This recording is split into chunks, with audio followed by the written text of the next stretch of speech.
بسم الله الرحمن الرحيم. عرض المروة العقارية النهاردة.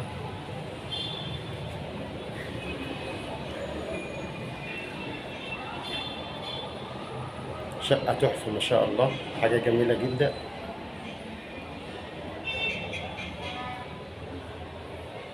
الدور ال14 أسانسير، باب حماية، باب حديد. شقة تشطيب عالي ما شاء الله، ألترا سوبر لوكس. ده المطبخ، غرف جوه وحمام. احنا كده في الريسبشن. شقة في ميامي، شارع خالد بن الوليد الرئيسي. فيو بحر.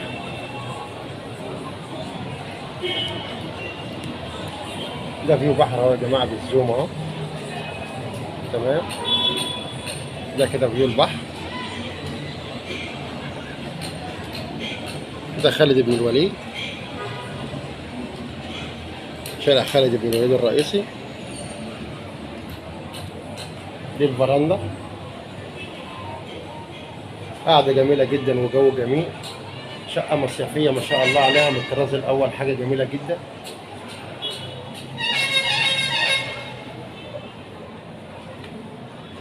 الشقة كلها على الشارع، ما فيهاش أي حاجة داخلية. ميزة جميلة جدا في الشقة، موقع متميز. ده الشارع اهو تحتينا، ناصية الشقة، البرج واخد ناصية. كل الشقة على الشارع، شمس وهواء، وحاجة جميلة جدا ما شاء الله. ده المطبخ.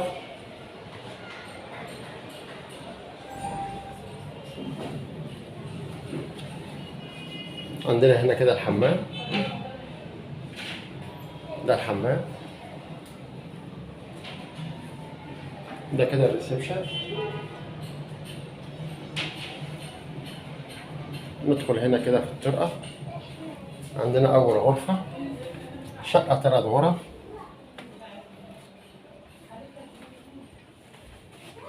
هنا عندنا هنا شباك على الشارع الجانبي. زي ما وضحنا لحضراتكم، الشقة كلها على الشارع، ما فيهاش حاجة لا داخلية ولا مكتومة ولا منور ولا الكلام ده. فرش جديد ما شاء الله، حاجة جميلة جدا.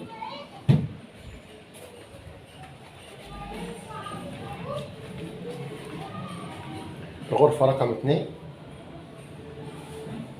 دي كده الغرفة رقم 2 بشباك برضه اهو، مروحة. تمام.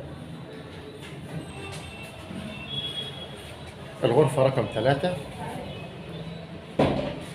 الشقة 5 سراير زي ما الغرفة دي ببلكونة على الشارع الجانبي، مروحة.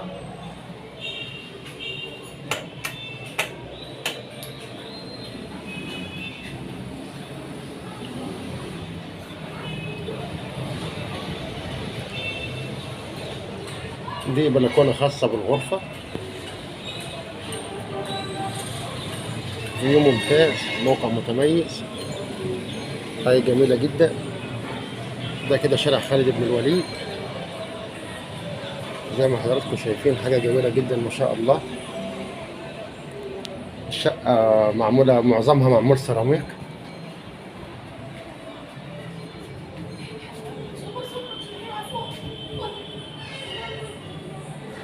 هنا الغرفتين